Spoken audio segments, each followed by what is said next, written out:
States of America and to the republic for which it stands, one nation, under God, indivisible, with liberty and justice for all.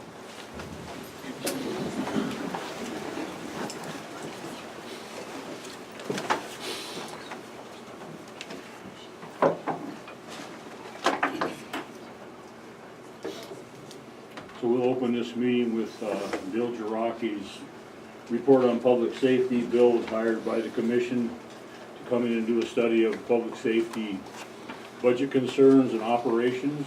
And we'll turn the floor over to Bill to ask you to please hold all your questions until he finishes his report. Okay. Hello, everybody.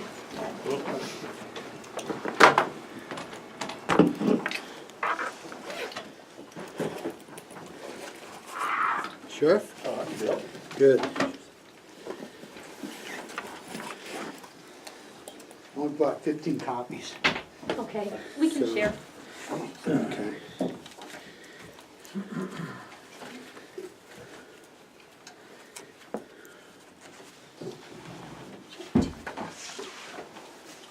Here's one. Thank you.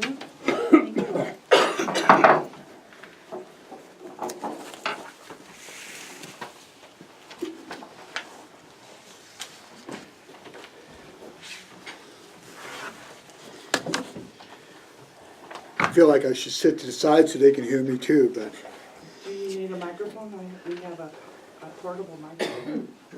I don't. I'll speak think up. so. Yeah. If you, if anybody can't hear me, just raise your hand. Yeah, I'll try to pay attention. Mind if I introduce myself to everybody? Please. Okay. Good afternoon, everybody. My name is Bill Jiraki, and my part-time job, I have a consultancy called Voltaic Solutions. It's a government finance consultancy. I've been involved in public sector budgeting finance for almost 40 years now. And my real job, I work for the Department of Revenue, so I would encourage you all to get your returns in. But I was asked by Commissioner Roger to take a look at the Public Safety Fund budget. And I was very happy to do so. There are some challenges I want to talk with the commissioners about, and I hope you'll be able to hear what I have to say about it. What I've been doing over the last few months is applying my years of experience of looking at financial statements of communities and budgets of communities, figure out what is the best, most economical way to serve the taxpayers with as little taxes as we need to get. That's always a challenge, and I'm going to be talking about budgeting today, so I hope you'll bear with me.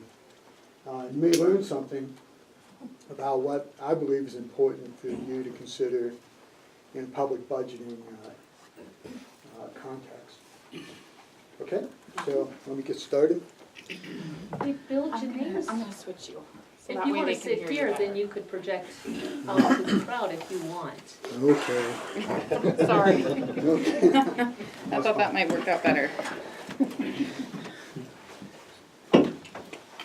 I tend to be a little bit informal because I've worked with so many city councils and boards and county commissioners over the years, so I'm hoping that this will be somewhat conversational with them as I go through the report. And then when we get to specific questions you have, I'm happy to address those, okay?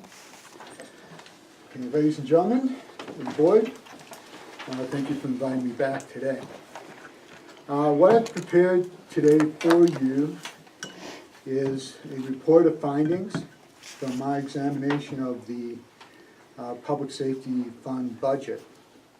And a couple weeks ago, I had a chance to share this with staff and get their feedback on it. I certainly would still appreciate feedback from you. As an outsider, what I'm trying to do is offer a non-biased look at at the Public Safety Fund, and then, from my opinion, offer advice to you as what I think the directions you should be moving in to create some stability in the fund going forward. The challenge that you presented to me was to provide an independent review, assess the current state of the fund, reveal important revenue and expenditure patterns, and explain the challenges for full cost financing of public safety operations, and to recommend near-term strategic budgeting actions for stakeholders to consider. All of you are stakeholders, by the way. Whether you like it or not. If you live in the county, you are. So, from a government finance standpoint, what should be done to support and sustain the public safety fund? That's a question that I'm attempting to answer. And I can tell you that the response to this challenge is somewhat complex. And so I'm going to try to break this down as simply as I can. To me, this is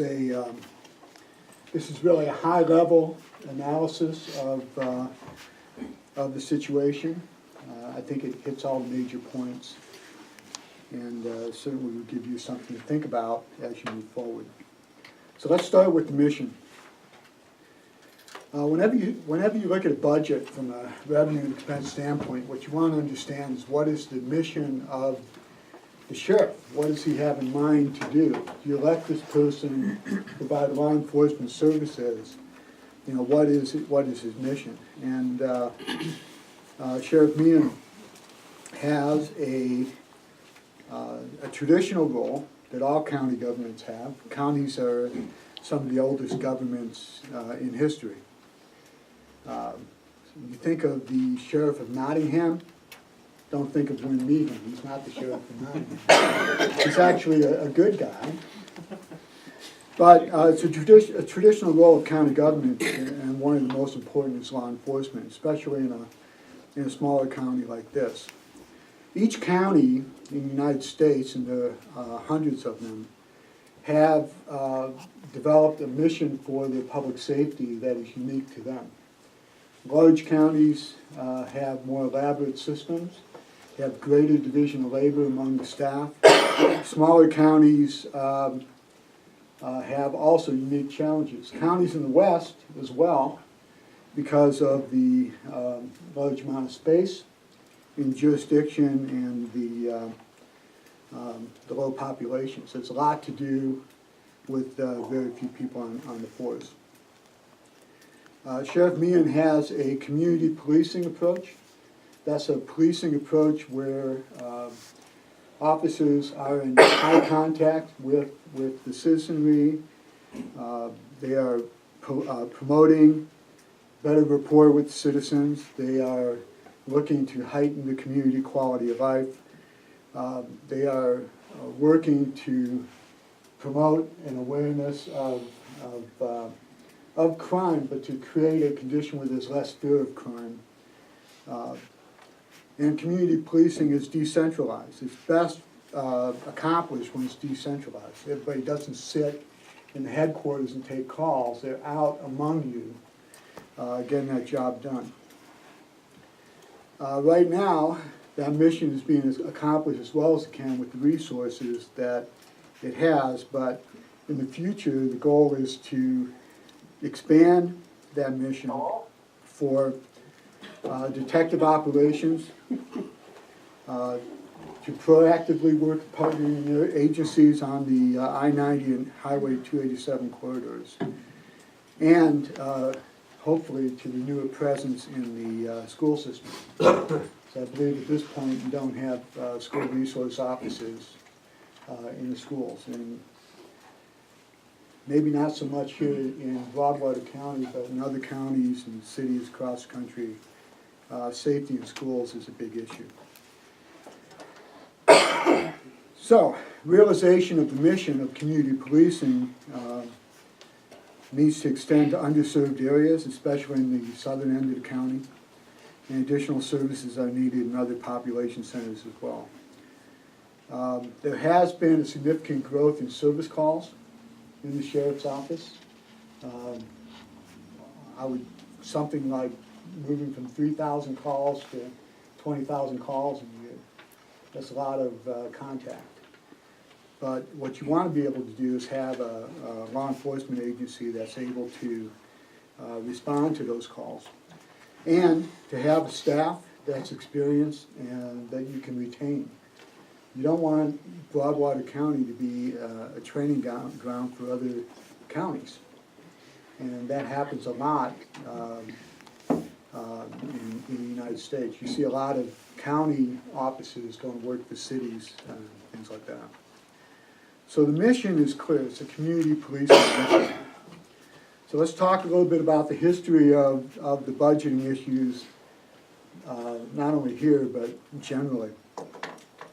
Even under the best of conditions, budgeting is a very difficult proposition. There are people who have tried to bring reform to budgeting.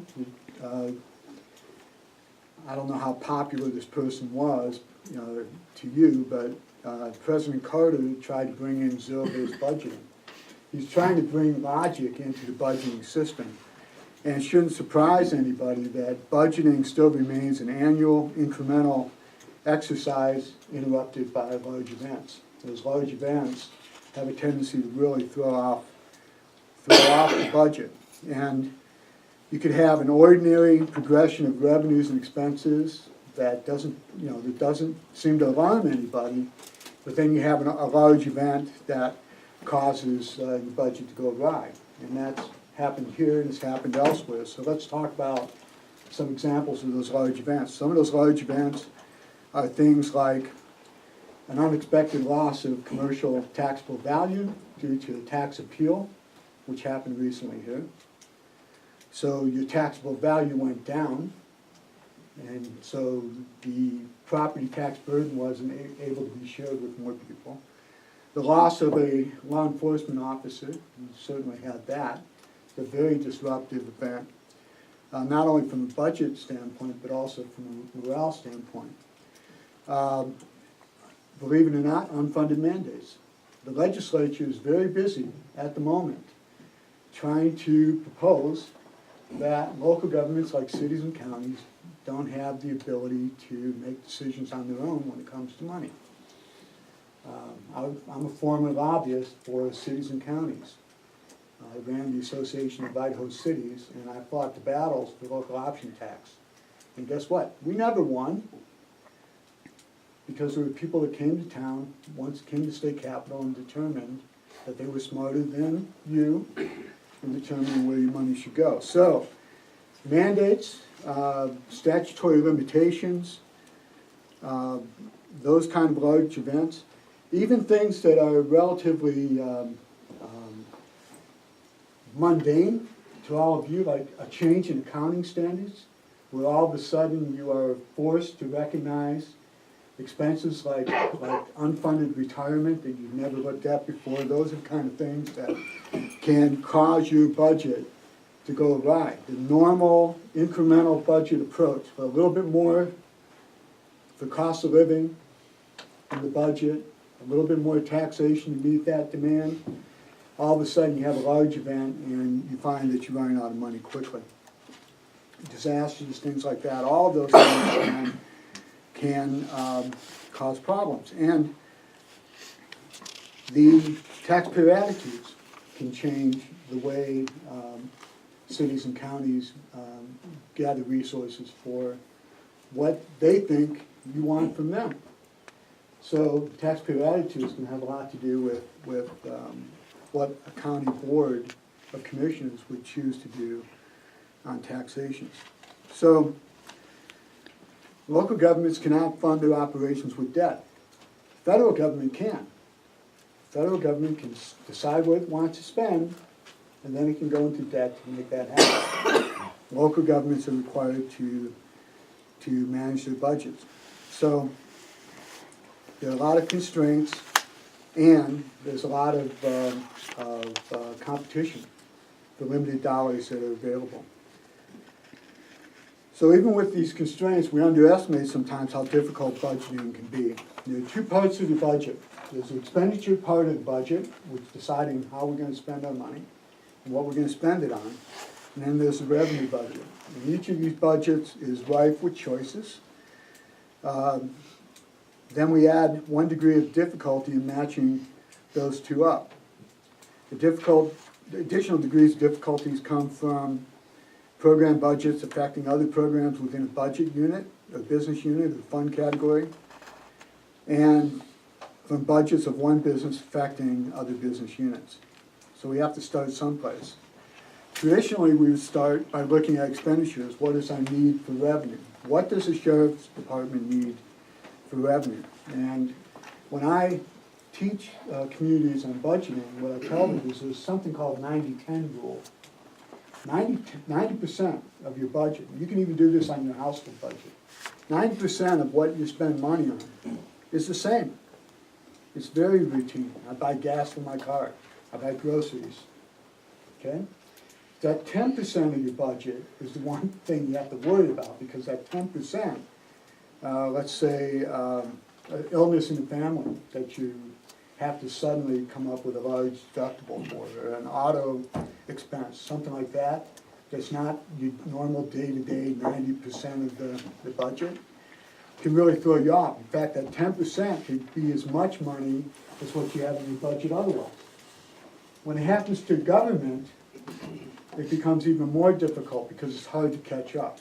Usually the government will not and cannot go and borrow money and pay it off like we would paying off the credit card to take care of that expense. So that 90-10 rule is really important, and it's important to do a good job in calculating what that 10% of unknown is going to be. And it may be less unknown than you think. It may be a risk event that you're aware of that's going to happen at some point. But if you don't identify it and at the same time figure out how you're going to mitigate it or address it if it should occur, then you're going to have a budgeting issue. You're going to have a budgeting shortfall. And so it's that act of identifying risks you need for money, because otherwise you would just budget. This is how much money I need, ask everybody for the money. It's that 10% that becomes the issue. And what communities don't do, what I've noticed they don't do over all my years of experience, is they do not calculate that risk, and they do not develop the mitigation plans. So one of the recommendations I'm making to the county is that for the law enforcement fund and for other funds within the county budget, that they develop a risk analysis of things that are in that 10% rule. It might be a 95-5, I don't know, but at any rate, there are risk events that have a probability of occurring, and when they occur, they cost money. So risk doesn't sound good, does it? But risk is something, when it's identified, that is a good thing. When you identify the risk, you're doing the right thing. You're saying that this could happen and this could be a problem, whether it's in your business, in your personal life, or in the government. And especially in the government, I believe it's the responsibility of the officials to assess the risk and move in that direction. So I think the risk assessment is paramount. Changes in citizen demand for service, inflation, cost of service, economic factors, state government restrictions, all these things are things that affect your need for money. Now, revenue budget. The other half of it is revenue budget. In a perfect world, without constraints, we'd simply acquire the revenue we need once we know what our expenses are. Sheriff's office needs $1 million. Actually, they need probably $3 million. We just ask you for $3 million. No problem. They do it. I don't even have to, they do it. They just ask you for $3 million. No problem, right? But it's not only the public safety fund, it's all of the other funds that are doing the same thing. So, what happens in a general purpose government is you have limitations in the kind of money you can raise to meet those expenses, straightforward. And it's give and take, there's trade-offs. If I'm running a water utility, or a solid waste utility for that matter, there's a fee for service, right? You turn on your faucet, you get water, you turn it off, you don't get water. I have a charge of X amount of dollars per gallon, you want it, you'll get it, and you'll pay for it. You get to control the demand. In general purpose governments that are funded by property tax, it's a little bit harder to do because you'll be charged whether you use the service or not. So what we're trying to do is come up with an equitable system in a way to charge what we need to charge. So, the outlook for the Public Safety Fund can be expressed in one word: perilous. Everybody knows what that means, right? I have to look it up because I'm not that good with words, but what's going to be evident in the rest of this report is that if we continue on the same course that you have with the Public Safety Fund, you're going to be in trouble. The budget's in a perilous state based on the direction and the decisions that we've made. And those decisions, which we write at the time, are no longer as valid because the conditions have changed. So it's not your fault as a board, it's not the former board's fault, it's not even the board's fault that made some of these decisions. The conditions changed. The decisions were right, but the conditions changed. And that's what I want you all to know, is that decisions that were made in the past were appropriate at that time, but they're not appropriate now.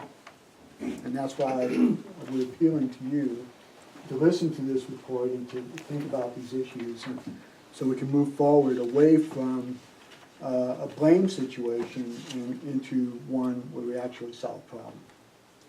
Now, I told Laura, I talked to her yesterday, and I told her, I said, I wrote this report for three audiences. One, the sheriff's office, which is probably most connected and most impacted by what I have to say. I wrote it for the commissioners because they're decision makers. They have to take this information and make some use of it somehow. But I also wrote it for all of you, because what I want you to do, and I've got extra copies, and I'll let you have these, and we'll provide an electronic copy so you can go through it. I want you to learn about what the situation is, where you're at, and where we need to go from here, okay? So, the way we get out of this is strategic budgeting approach. It's actually thinking ahead. There's nothing special about the word strategic, it's just that what we want to do is make decisions that build upon decisions that build upon decisions, and check where we're at as we go, make sure that we're on the right track, and that we're going to meet our objectives. The last thing we want to do is to be in a situation where you're just winging it, so to speak. And for many communities, budgeting is kind of a wing it process. What did we do last year? Add 5%. That's what we'll do next year. This is different, okay? So, forgive me if I look and see what I said. Okay, so, it really comes down to this one thing. And that is that the detention facility that you have, when it was set up, the proposition was that we could house prisoners, we could charge other jurisdictions for housing them, and that revenue would take care of that facility. That is how a business enterprise works. It's a fee-for-service proposition. You have a service, you have a market, you provide that service in the market, and the market pays for what your costs are. Great, and it was a good decision. Now, the question is, that they're asking, he's asking, you should be asking yourself is, what happens when the market conditions change? Okay? And that's what we're facing. We have, everything's hinging on the budget that has been set up based on the idea that fee-for-services will pay for their detention center. And right now, for this fiscal year that you're in, and for 3/4 of the next fiscal year, so for 3/4 of next year, next budget year, until about March, that jail facility will probably have the revenues it needs to pay for itself. Okay? Then, in March of 2020, we expect that the Lewis and Clark detention facility will open. Right now, prisoners from Lewis and Clark County and other counties are housed here in Broadwater County. And the census of the prisoner count goes up and down depending on the market. And I can tell you from my interviews with your staff in the sheriff's office that they work very hard to make people know that they have a marketable service. They go out of their way talking to every county that will still talk to them to let them know that we have a real good deal in Broadwater County to house your prisoners. But that market is going to shrink. It's going to shrink in March of 2020. We don't know how much it's going to shrink, but it's going to shrink. Let's talk about how your budget is set up. It ties to how the jail is set up. Okay, so if you guys want to go to page 4, right now there are 19 revenue sources for the public safety fund. 19 revenue sources. Some of those revenue sources don't bring any money. There are 5 revenue sources that are big, the big ones, the big 5 I call them. And those 5 revenue sources bring in 95% of the money for the entire sheriff's operation. That's pretty good. That means those other 14, which operate at different levels and different ways, make up the other 5%. The detention facility is budgeted to not only pay for itself, but to subsidize the sheriff's budget in addition. Okay, so 46%, a little over 46%, 46.3% of the public safety fund budget comes from the detention facility. When you stop housing prisoners in that facility, it gets hard to raise 46%. March 2020 is a date we're watching because we know that the market's going to change. Now, it's not only does the prison, we call it prisoner board revenues. It's like fee-for-service system. Prisoner board revenues fund the detention facility and everything that goes into it. In addition, the budget shows, at least the way I examine it, and I could be wrong, but I don't think so, that there's more money coming in from prisoner fees than is needed to fund the detention center. So there's a surplus of money from prisoner fees that is used to fund other parts of the sheriff's budget. And that's about, I don't know, 5%.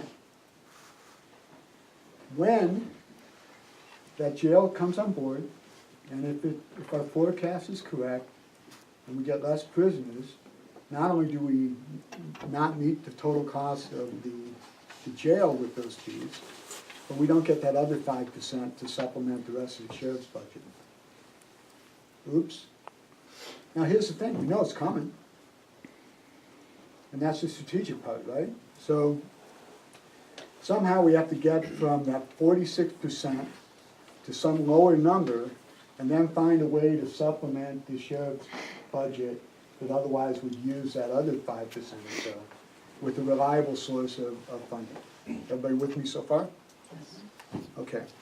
So the way the budget's set up, all the way across the board, for everything the sheriff does,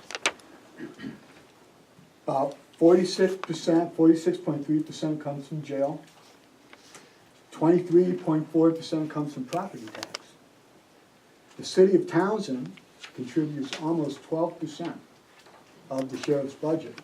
And the reason for that is that they have a contract that provides direct services in the city according to an oversight board's direction, so that the city has its own law enforcement capabilities. And those resources from the sheriff's office are dedicated for that, and that board ensures that that dedication is appropriate and continues. Okay? So you have, right now, we're talking about those big three. Then, here's the bad news. Well, I'll tell you one more good news. One more bit of good news is that about 6%, almost 5.9% historically. Now, I'm averaging all these over a 3-year period, but about almost 6% of the money for the sheriff's operation comes from what's called the state entitlement share funding. And this comes from the state of Montana. And what it is a program whereby local taxes were replaced by state shared entitlement funds. Okay? And that's a large amount of money that is distributed throughout county government, not just the sheriff's office, but other departments in the county get part of that state entitlement share, and that's about 6%. All of those funds so far, well, let's say, I shouldn't say that. So right now, we know that the prisoner board revenues may be shaky. We have to think strategically how we're gonna overcome that. Property tax, that's solid, it goes up a little bit each year. Unless you have major setback and loss of value, you should see your property tax dollars, revenues coming into the county more and more. Especially as development occurs on the south end of the county, and as the county fills in. In this economy, we should see property tax dollars go up, so that's good. State entitlement share is really solid. Unless the legislature figures out a way to pay something else with it. Good, Bill. So just for everybody's information, the state entitlement share is not solid.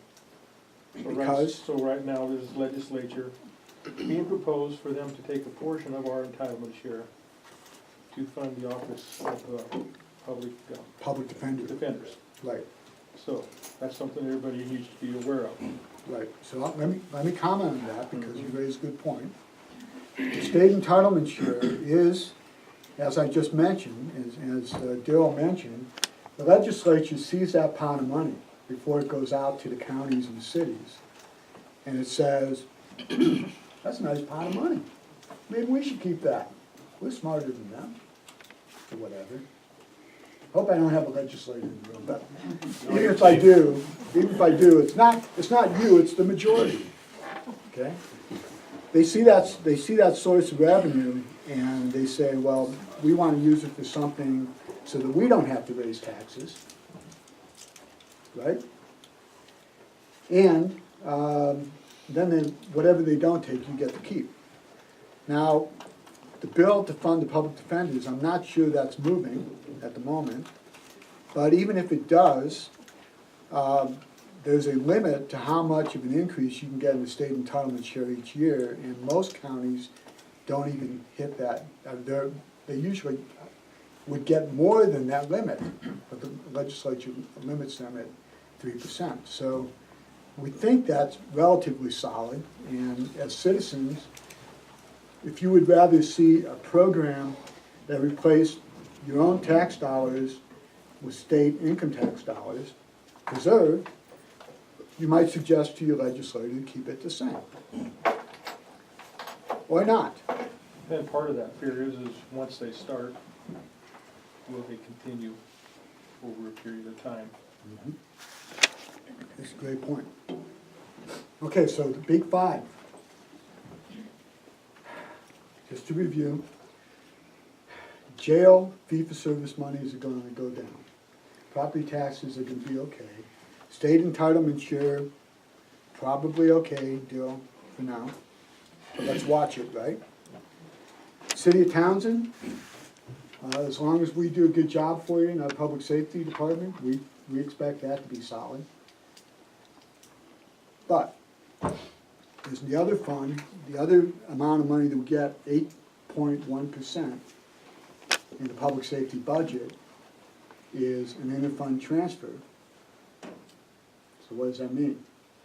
What that means is inter-fund transfer is what would happen if you ran out of money and you had a pot of money you could draw from at the end of the year from someplace else to make up the difference. So we set our revenues here, our expenditures came in this high. We have to make up the difference so we get an interfund transfer that evens out. It's almost like an accounting adjustment at the end of the year. And I think the interfund transfer comes from the county's total fund balance. The problem is, remember we talked about the big events? If you had a big event and you didn't expect that expenditure, you didn't measure the risk, you didn't have a mitigation plan, that's one thing.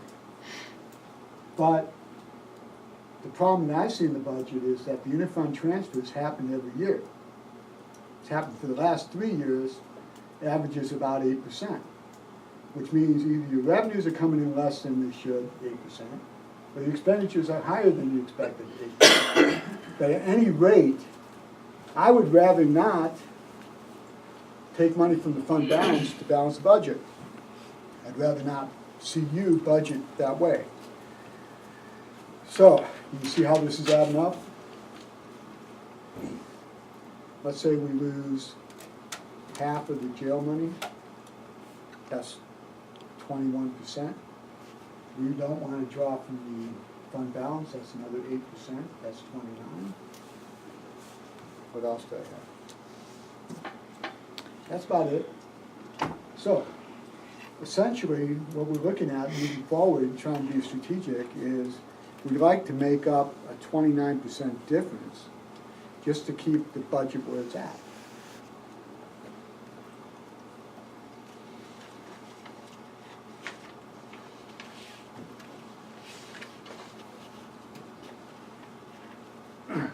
Okay, I'll continue.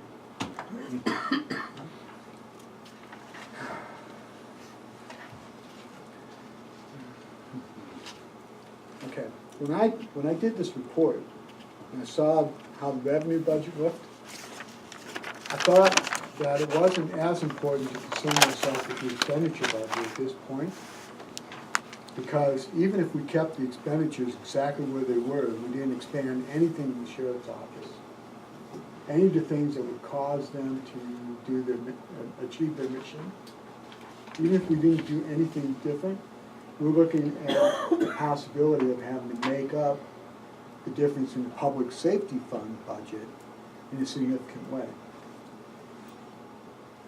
Not in this next fiscal year that you're budgeting for now, but for the one after.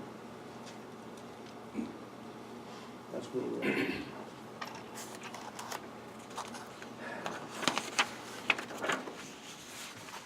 So, the ideal situation would be to take a revenue source, like the jail fund revenues, the jail, we call it the jail board, the prisoner board fees, prisoner board fee revenues. Replace that uncertain source of funding with a source of funding that allows you to keep your jail facility open. In other words, all the cost of establishing that facility, having the ability to take in prisoners, having the proper level of jailing services and the utilities and everything paid for, have that paid for by a dependable source of revenue that's not going to fluctuate with the market for prisoners. That would be ideal. The thing to do then, and I'll get to the findings in a minute, my recommendations. The thing to do then is to take that uncertain level of funding that comes in when the prisoners do show up and find a different way to use that that's still of benefit to the county residents. Okay, so the challenge is securing sustainable revenues for the public safety fund, period. That's where the big decision is, and the biggest decision has to do with the jail facility itself. So, what I want to share with you now are what I believe are key timeline events to make note of. These are things that are going to happen and when they're gonna happen. And then, as I go, I wanna suggest what you do when these things occur, or how you prepare. And then, for this section of the presentation, I want to end with my recommendations as a consultant to offer to you and to the board. And then I believe we'll take questions, okay? So just so you know where you're at, it's kind of like being in the middle of a sermon, you don't know when it's gonna end. Just another thing is what I said. We may need divine intervention. Okay, the one thing I didn't include in this report, because I ran out of time, and it grieves me because I wanted it to be in here. I'm still going to give it to you, but even then, it's not as important as the issues that we were just talking about, and that is the analysis of the expenditure budget. Remember when I said, in a normal budgeting context, what you would do is you'd say, what do I need money for? You'd add all that up, and then you'd go to the citizens and say, this is how much money we need. What do you think? I believe that many of the things that the sheriff would like to do, he's still not going to be able to do in the near term, simply because we've got to straighten out the revenue situation first. Okay, so he has to be patient, and we have to get there.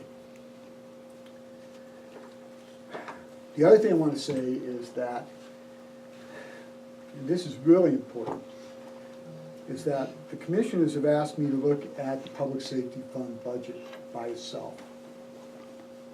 Public safety fund budget sits within the entire county budget. And you provide resources to the county, citizens provide resources that are used for a whole variety of activities that you demand. And each one of those resources has a similar story to this. It may be a better story, it might be worse, but it has a story that says, these activities occur when we fund them, and this is the kind of money we use for this activity, and how much. To put, this is my opinion, to have the sheriff's fund, or the public safety fund alone, have to go through a high level of scrutiny is kind of unfair, because every department probably has similar challenges.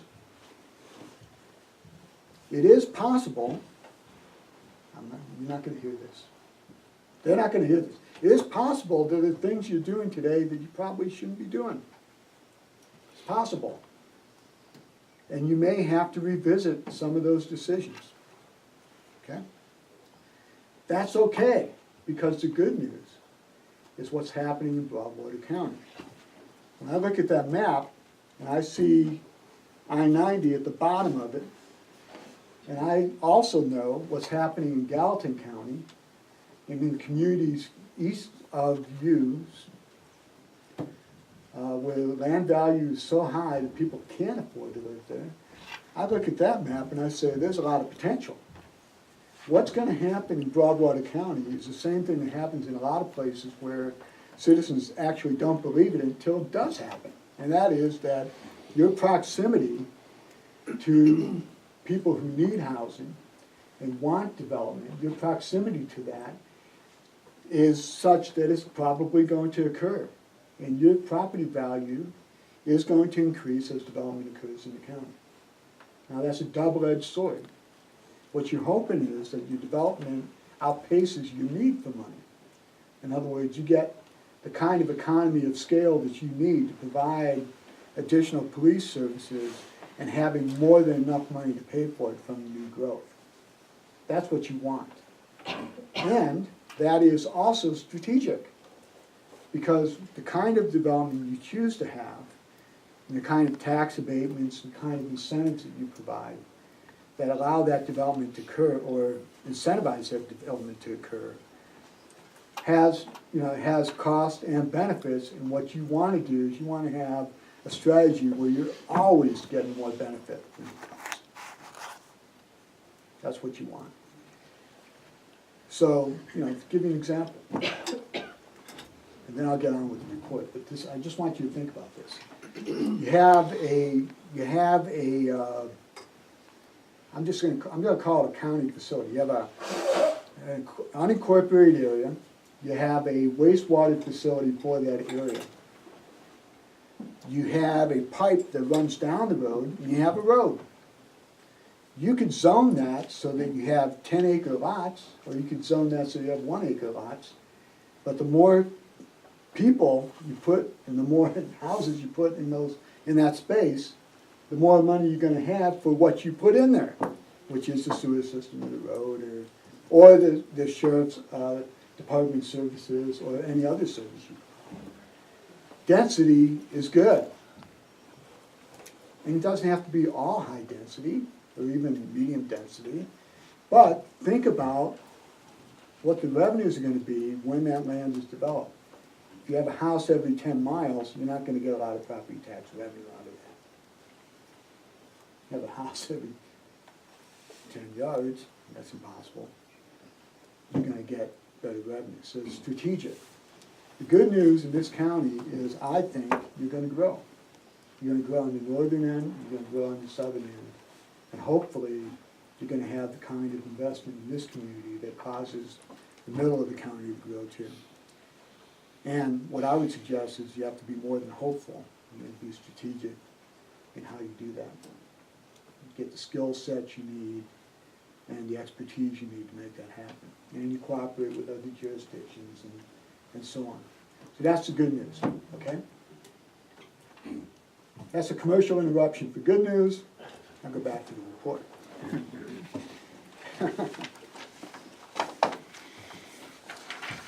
Okay, here's the timeline, critical events. For this fiscal year, the fiscal year you're in now, that ends in end of June, fiscal year 2018-19. As the county completes this fiscal year, it's a good time to assess the risk of losing prisoner board revenue, which we're expecting, in the fourth quarter of the next fiscal year, which is March of 2020. If this is the current target date for the opening of the detention facility in Lewis and Clark County, the risk assessment should lead to development of a mitigation plan for the net revenue reduction at the end of that fiscal year 19 and 20. So that's the first thing you should do now. Start working on the mitigation plan. In the report, I have a timeline, and what it shows is when that facility goes in the fourth quarter, it doesn't hurt you so bad. It hurts you, but it doesn't hurt you a lot.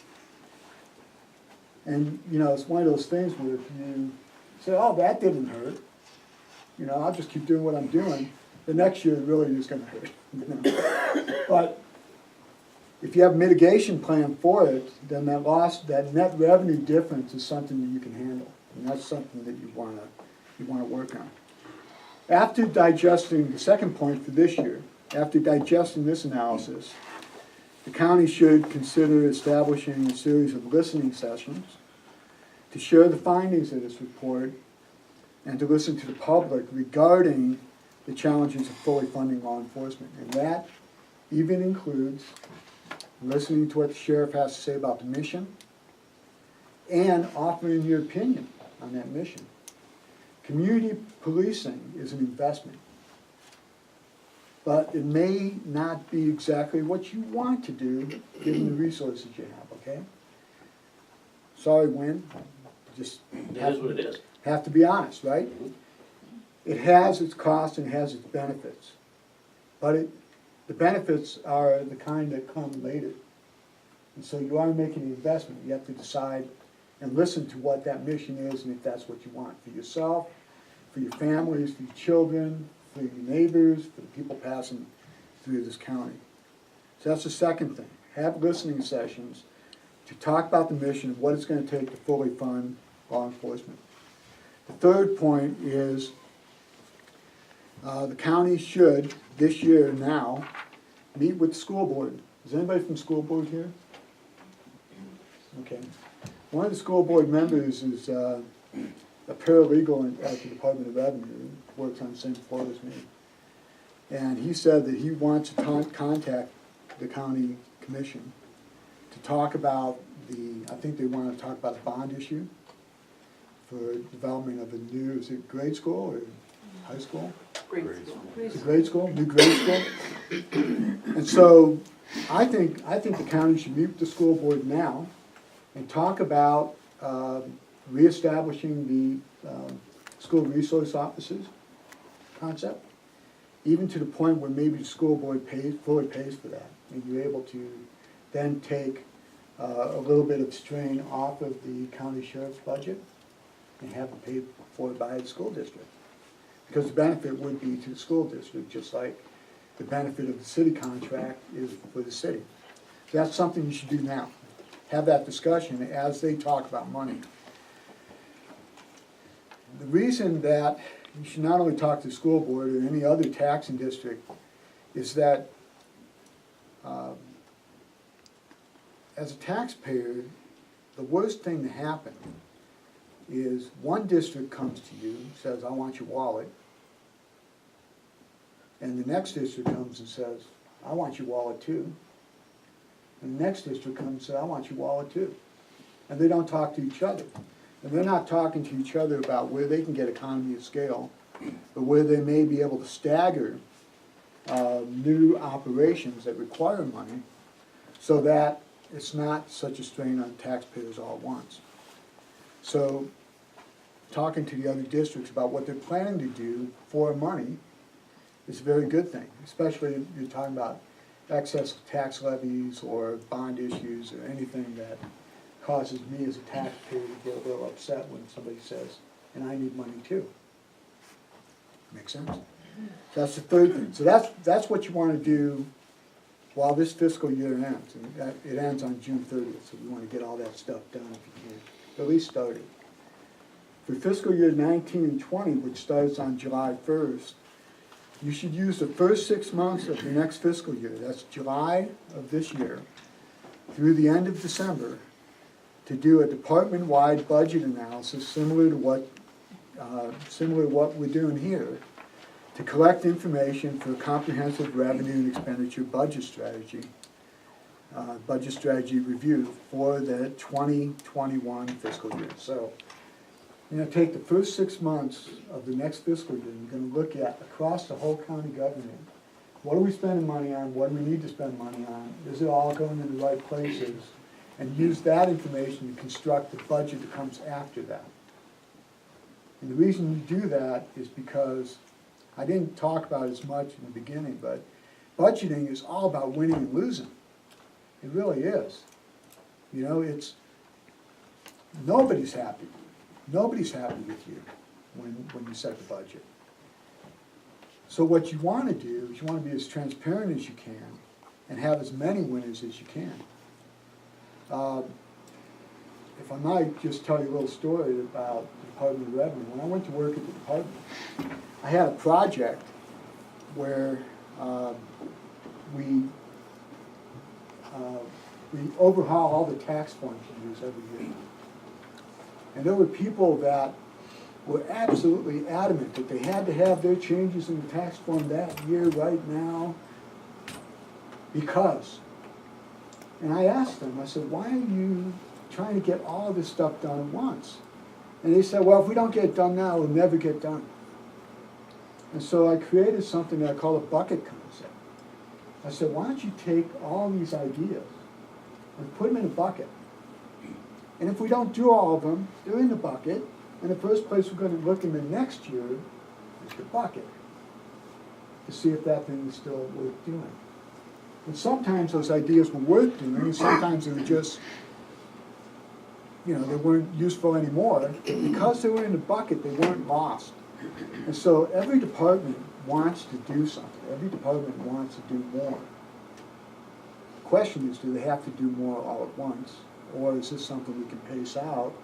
And can we do it in a strategic way that brings the best value to the constituency?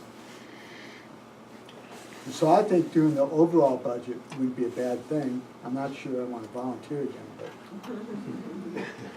but I think maybe I should. You already did. I already did. Okay, so So that's the first thing, you wanna do that.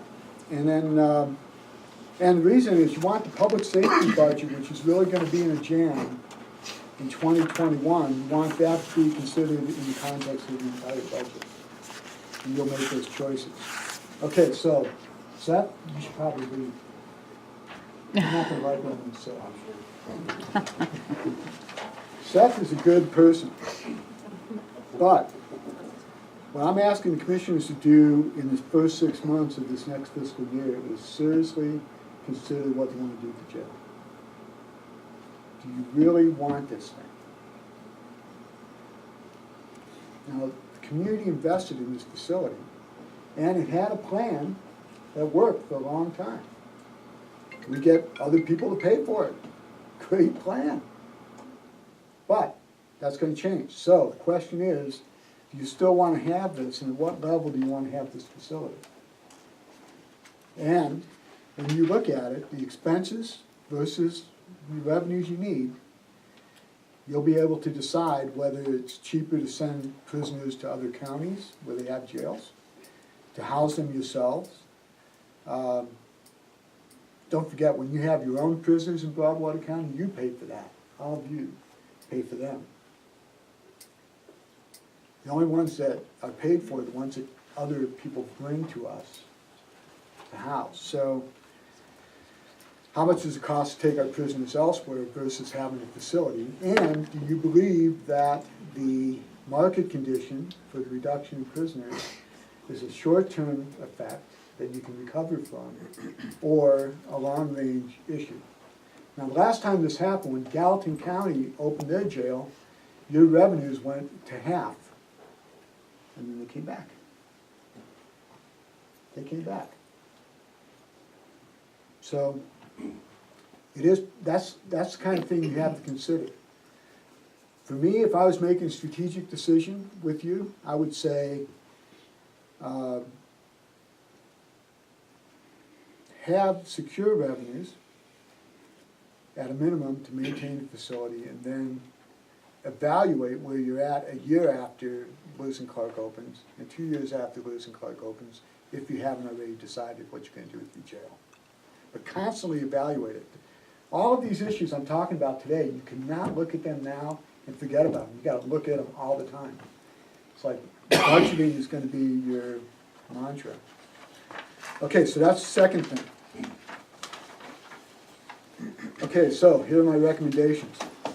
And by the way, in the report, I have this nice little picture that shows a diagram of when these things are gonna happen. So finally, we're at the recommendations. First of all, there's a specific order of things that I'm asking the commissioners to consider to do. The first is determine for fiscal year 2021 what reasonable performance goals you should have for the detention facility. And then determine the base level expenditure requirements for the facility and the other public safety operations that are associated with the detention facility, things that are housed in that building. The third thing is, you need to modify the revenue sources to support those base level expenditures. So you don't have a shaky revenue source, you're supporting the base level, and you go from there. This next point goes along with the last ones, which is you replace the fee-for-service revenue with a solid source. That becomes your base. The next thing you're going to do is you're going to create a program where if money comes in from fees above and beyond the base, that money is then held in escrow for the next year. The idea is that that's more money than you expected. You're gonna put that in escrow, and then you're gonna have a program whereby the sheriff and the commissioners agree on criteria, and they determine what projects should be funded, one-time projects should be funded by that extra money.